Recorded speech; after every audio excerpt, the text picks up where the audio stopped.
lang magagikan diri sa Iloilo Airport. I-report. Ang ginahandom nga international flight sa Iloilo Airport ang madali na lang nga matuman. Ini matapos ginapaabot ang pagbiyahe sa duha ka mga charter flights sa Iloilo to Hong Kong kag Iloilo to China.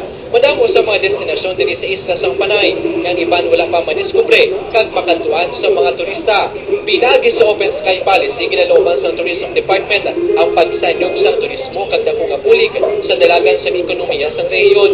Kung may direct flights na sa isang lugar, nagasako naman sila ang pagtuhaw sa mga economic opportunities, mga negosyo, investments, not only from the locals but also from overseas.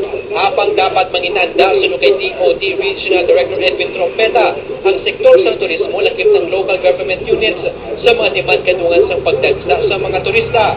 Pinanglanan ang ato produkto maayugin, no?